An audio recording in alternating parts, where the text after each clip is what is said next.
Bismillahirrahmanirrahim. Assalamualaikum warahmatullahi wabarakatuh. Hamdan wa syukran lillah. Wassalatu wassalamu ala rasulillah Sayyidina Muhammad ibn Abdullah wa ala alihi wa sahbihi wa mawala. La hawla wa la quwata illa billah, amma ba'd. Para pemirsa yang dirahmati Allah subhanahu wa ta'ala, alhamdulillah pada kesempatan ini kita masih bisa bertemu lagi.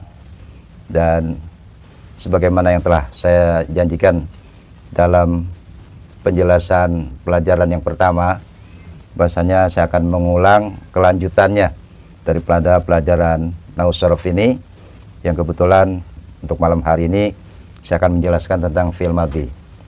Fi'il madhi atau fi'ilun madhin, fi'il madhi itu adalah keterangannya atau definisi daripada fi'il madhi. Keterangan daripada fi'il madhi adalah kata kerja yang menunjukkan bahwa peristiwanya telah berlalu. Jadi di sini ada satu contoh ya, yang disertai dengan domir-domir yang saya tulis supaya kita lebih memahami tentang domir dan kalimat yang ada, sehingga kita akan lebih jelas dalam pengertiannya. Nah, di sini domir ada 14 saya tulis, dari mulai huwa, huma hum, ya huma hunna, anta antuma antum, anti antuma antunna, ana nahnu. Saya artikan huwa artinya dia seorang laki-laki, huma mereka dua orang laki-laki, hum mereka laki-laki banyak atau bentuk jamak. Kemudian hiya dia seorang perempuan, huma mereka dua orang perempuan, hunna mereka perempuan banyak atau jamak. Kemudian anta engkau orang kedua seorang laki-laki, antuma engkau dua orang laki-laki, antum engkau laki-laki banyak.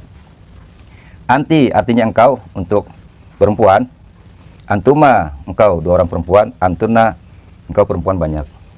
Ana artinya saya, nahnu kami atau kita. Nah, di sini saya sertakan dari domir-domir yang ada ini dengan kalimat fi'ilnya. Nah, kataba ini adalah fi'il madhi. Terus sampai ke bawah adalah contoh-contoh tasrifan daripada fi'il madhi sesuai dengan fungsinya. Jadi kalau kataba di sini artinya telah menulis, berarti seorang laki-laki. Kataba ditambah alif artinya telah menulis dua orang laki-laki. Katabu berarti domir hum, artinya telah menulis mereka laki-laki banyak.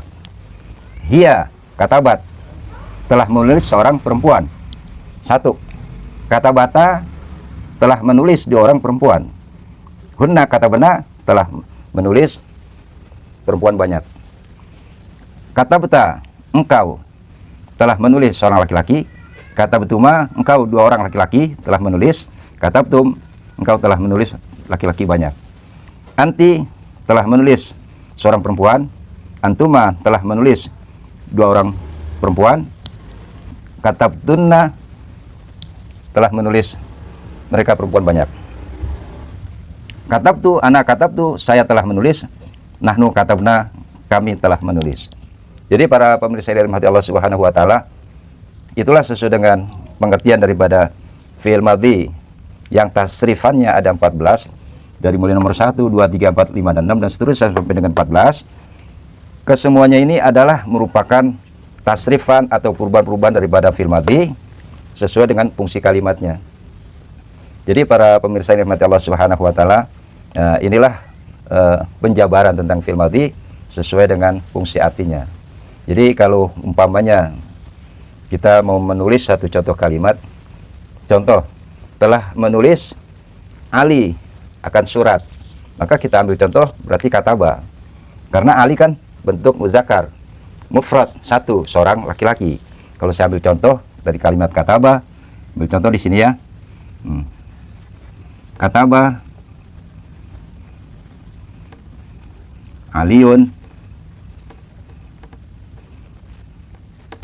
kataba Aliun risalatan, risalatan. Nah, ini artinya telah menulis si Ali akan surat, atau Ali telah menulis surat. Begitu para jamaah sekalian, pemirsa yang dirahmati Allah Subhanahu wa taala.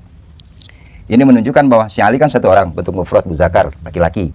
Nah, maka kalau kita buat satu kalimat tentang si Ali menulis surat, maka fi'il madhinya menggunakan kalimat kataba. Kataba artinya telah menulis ya Ali akan surat. bisa saja diartikan Ali telah menulis surat. Nah, kalau dalam bentuk lain, umpamanya saya telah menulis surat, berarti menggunakan kalimat kata betul. Ya, di sini deh ya. Katabtu risalatan. Katabtu risalatan. Risalatan. Ini artinya katabtu sudah menggunakan domir ana. Kalaupun kita tidak pakai domir ana, tetap artinya aku atau saya telah menulis surat. Kalau pakai domir ana boleh, ana berarti ana kata betul, ana kata betul risalatan, ya. Tidak pakai ana juga nggak apa-apa, kitab tuh risalatan. Kalau kita menjelaskan seseorang si Ali dalam hal ini, ya kata Aliun risalatan. Itulah para pemirsa yang dirahmati Allah Subhanahu Wa Taala. Ini 14 kalimat ini tentang perubahan-perubahan daripada fi'il madhi sesuai dengan fungsinya. Jadi kalau sini kataba telah menulis seorang laki-laki. Kataba telah menulis 2 orang laki-laki. Katabu mereka telah menulis laki-laki. Berarti bentuk jamak. Katabat telah menulis seorang perempuan. Katabata telah menulis 2 orang perempuan. Katabna telah menulis perempuan banyak. Seperti itu. Katabata engkau telah menulis. Katabtuma engkau 2 orang laki-laki telah menulis. Katabtum engkau laki-laki telah menulis banyak. Anti katabti telah menulis seorang perempuan. Katabtuma telah menulis 2 orang perempuan. Katabatunna telah menulis perempuan banyak, perempuannya jamak. Katabtu ini domir ana artinya saya telah menulis. Nahnu katabana kami telah menulis. Nah, itulah para pemirsa dirahmati Allah Subhanahu Wa Taala. Kalau kita sudah paham tentang domirnya dan dengan perubahan-perubahan kalimatnya, maka kita akan bisa mencari contoh yang lain atau bisa mentasrifkan kalimat-kalimat yang lainnya. Ini kan saya ambil contoh kataba. Nah, kalau kita menggunakan kalimat yang lain bisa saja. Umpamanya nasoro, saya ambil sini contoh ya. Nasoro. Nasoro. Terus huma pakai alif, nasoro. Ya kan? Hum nasoru. Tinggal ikutin aja perubahannya. Tambah wawu dan alif tuh. Ya. Hiya nasorat. Hiya katabat, hiya nasorat gitu. Tuh. Huma katabata, jadi di sini huma nasorota.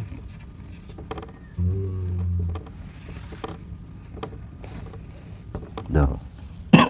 Hunna nasorna. Sesuai dengan di sininya. Hunna katabna, hunna nasorna.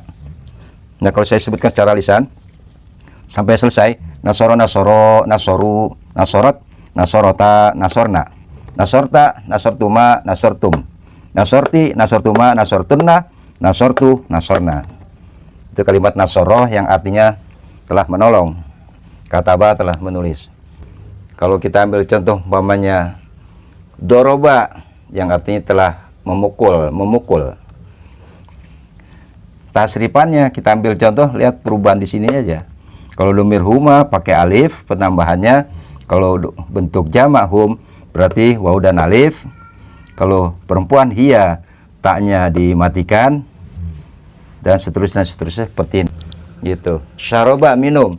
Syaroba syarobu syarobat syarobata syarobana syarobata syarobetuma syarobetum syarobeti syarobetuma syarobetuna syarobetu syarobana. Itulah para pemirsa yang dirahmati Allah Subhanahu Wa Taala. Jadi kalau kita sudah tahu domirnya dan juga fungsi dari masing-masing domir, kemudian kita mau terapkan kalimat fi'il madhinya tentunya sesuai dengan domirnya, maka itu akan menimbulkan satu pengertian atau arti yang berbeda-beda sesuai dengan fungsi yang kita inginkan. Jadi ini malam hari ini, saat ini saya jelaskan tentang fi'il madhi, yaitu kata kerja yang menunjukkan bahwa pekerjaan itu telah selesai gitu. Itulah para jamaah yang dirahmati Allah Subhanahu Wa Taala serta para pemirsa Ya, kalau sekiranya mau ditanyakan dari jamaah yang hadir pada malam hari ini, saya persilakan. Tapi mudah-mudahan apa yang dapat saya sampaikan ini bisa dimengerti. Ya, harapan saya ya seperti apa yang telah saya sampaikan pada pertemuan pelajaran yang pertama. Jadi kalau umpamanya buat latihan, ini satu contoh kalimat kata bahasa saja. Jadi kalau umpamanya mau bikin latihan atau VR di rumah pekerjaan itu, ya bisa dengan kalimat-kalimat yang lain. Umpamanya jalasa, ya, jalasa, nomor 1. Nomor 2 umpamanya kotofa, kotofa. Terus nomor 3 umpamanya tolaba, umpamanya. Bisa saja. Ini kalau kita mau belajar tasrif, ya. Ya, jadi jalasa contoh. Jalasa, jalasa, jalasu, jalasat, jalasata, jalasna, jalasta, jalastuma, jalastum, jalasti, jalastuma, jalastunna, jalastu, jalasna. Kalau kotofa artinya memetik. Kotofa, kotofa, kotofu, kotofat, kotofata, kotofna, kotofta, kotoftuma, kotoftum, kotoftuma, kotoftunna, kotoftu, kotofna. Kalau tolaba, tolaba, tolaba, tolabu, tolabat, tolabata, tolabena, tolabeta, tolabtuma, tolabetum, tolabeti, tolabetuma, tolabetunna, tolabetu, tolabna. Nanti dengan sendirinya kalau kita sudah hafal tasrifan, kalimat apapun yang lain akan bisa kita tasrif ya sebanyak 14 sesuai dengan fi'il madhinya. Itulah para pemirsa dan para jamaah yang hadir pada malam hari ini. Ya, sekelumit yang saya sampaikan. Ya, nanti kita bisa memahami itu. Ada beberapa hadis, ada beberapa ayat. Contoh, alam taro kaifa fa'ala. Nah, di situ ada fa'ala. Berarti fa'ala masuk ke fi'il madhi, domir huwa, fa'ala, telah berbuat. Nah, itulah para pemirsa yang dirahmati Allah Subhanahu wa taala.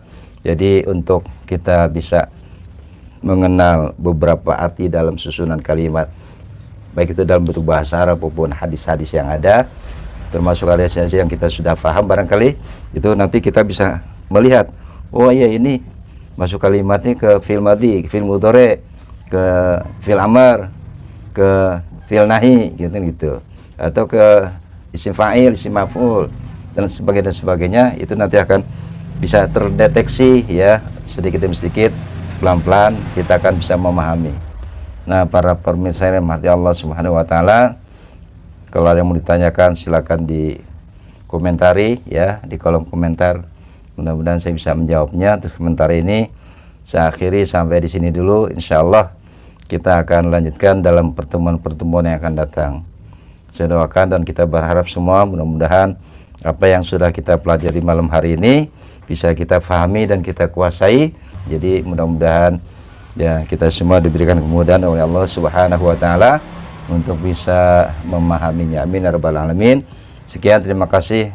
Wassalamualaikum warahmatullahi wabarakatuh.